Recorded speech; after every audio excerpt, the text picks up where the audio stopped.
Hello everyone, I'm Angela Lai, Head of Channel Business for Vpon. Mobile is the way to invest for brands to reach the end audience. But how can we make the decision on which apps to work with and why? What can we use to support the strategic discussion with senior management in light of changes and new limitations for mobile platforms? Today, we will talk about the challenge that industry faces, how data intelligence in BDP platform works, and how access to this information can help you get across some of the limitations you are facing today and making a strategy impact. Thanks for the introduction, Angela. Hi everyone, I'm Martin Wu, Regional Product Marketing Manager from Vpon. Let us talk about data. We are surrounded by data every day. As a matter of fact, every millisecond. It helps us to record our daily lives. With proper data collection, precise analytics, data management and put it into good use, it can help us to create better living. Yet, it seems to be falling out of control years ago. Data being lost by corporation or being stolen. Personal data and privacy are top concerns when we are using our communication tools. Posting those pictures of our delicious meal, or sending a message to a friend, they all involve data privacy. It leads to the privacy crisis on advertising when the regulation got tightened. iPhone users should be well familiar with the question when you open a newly downloaded app, and you need to click Ask App Not to Track or Allow. Ever since iOS 14, Apple has given their user choices to block the IDFA, which is an identifier assigned by Apple to a user's device. Advertisers use this to track data so they can deliver customized advertising. We believe that most of the users has updated their OS by now. Advertisers might not be able to track every user's data easily like it used to be, and it has caused a tremendous impact on advertising industry. We have been monitoring the situation and made some projections. Advertisers or marketing agencies which didn't take preventive measures of implementing iOS update could have lost almost 70% of their data by the end of 2022. It means that they can only rely on purchasing data from other sources to maintain effective advertising. The data precision will be seriously affected, let alone the media cost. Thanks to the Vpon team, we have managed to achieve over 80% reach during this data privacy crisis. We can maintain a high precision database to provide steady and reliable data services. Want to know why? Here is what we did to overcome the challenge. Let me introduce to you the Vpon ID. It was created by our team before the crisis hit the advertising industry. Vpon ID is like an identifier in our own DMP. It enables us to match the IDFA before iOS 14 launches and to link up the mobile devices. Therefore, we can continue to collect audience insight, pretty much the same as IDFA before. Hence, the data precision can be maintained. It also allows us to create various data solutions and products for our clients. With 3.5 million monthly active users data, about 2 million daily active users, and over 90% reach through premium media partners in the market that allows us to collect third-party data. It gives us a solid ground to transform from programmatic advertising to owning our data products. Since we have the behavioral data of local mobile users and their digital footprints, two of our phenomenon data products were created. The first one is VSP, Vpon Satellite Platform, and the other one is App Voice. Vpon Data Platform is a cohesive platform that contains both VSP and App Voice. With one login, you can experience both data products anytime you want. VSP has all the information you need to understand the local mobile trend.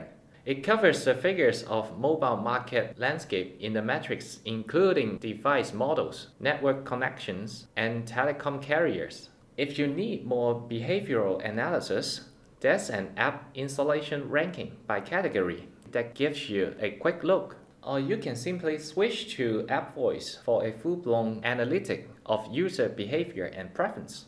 If VSP is the unfolding tool to understand the landscape and the distribution of mobile users, then App Voice is a deep dive of digging the user behaviors and preferences. App Voice is a comprehensive platform covering all the apps in App Store and Google Play. It analyzes the app trend, penetration, installation, and uninstallation portfolio of Hong Kong mobile device users. You can easily find the top installed apps by category within specified period. Make a side-by-side comparison to study different apps simultaneously. Find out the correlations between apps to discover business opportunities. And you can also see the dissection of user preferences, what they like to do in leisure time, or how they travel around the city. To summarize, Vpon has a strong suit in managing and processing 3.5 million monthly active users' data. And VDP is powered by the enormous database we have. And the two useful derivative data products to understand the distribution of local mobile users, their behavior and preferences.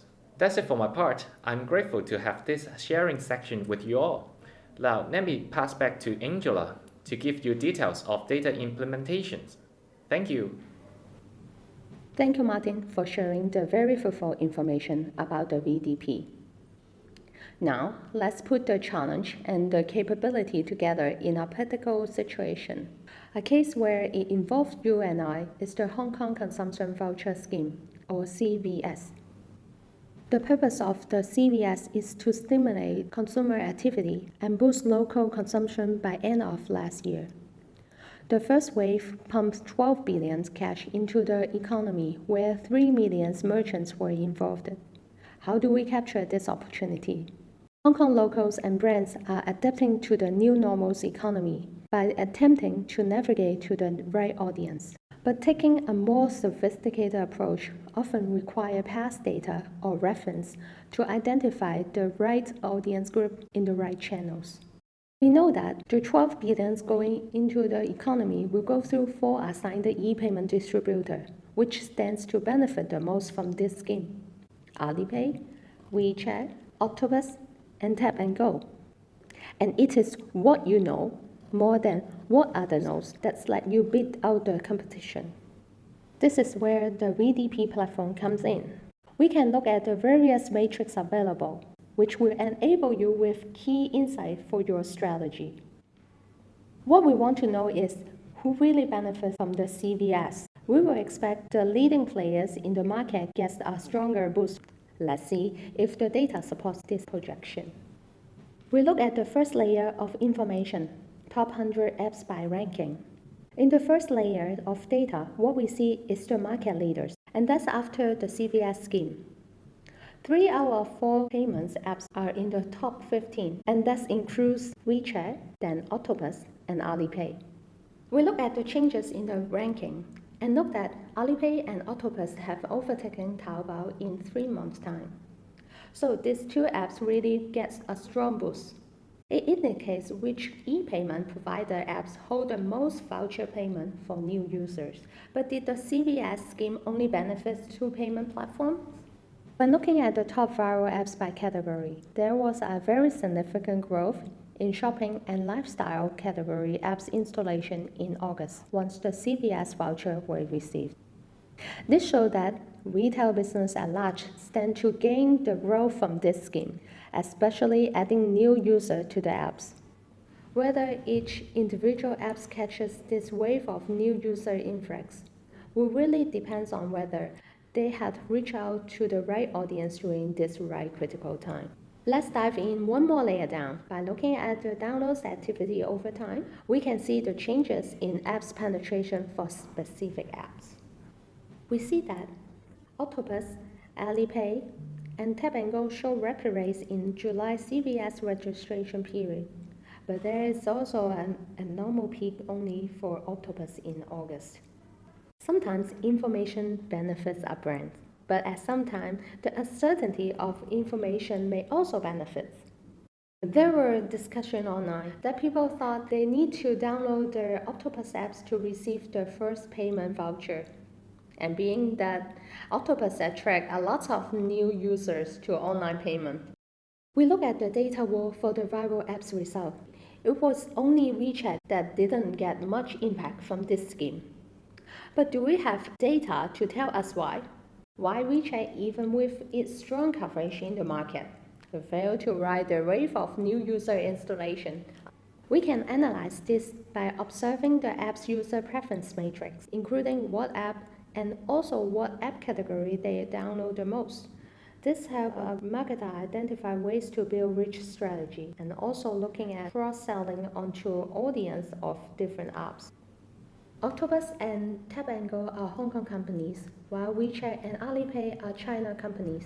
But looking at the data, it is really WeChat which exhibits the profile of Gangpiao and Cross China and Hong Kong Business Group.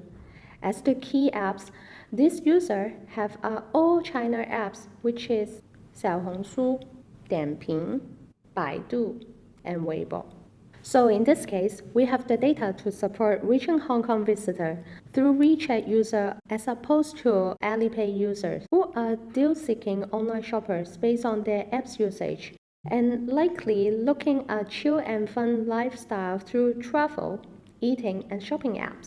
And if we are trying to reach audience with a product that resonates with local people, and particularly the older demographics, Octopus would be more targeted because it acquires a large pool of new users who are late in learning the e-payments platform.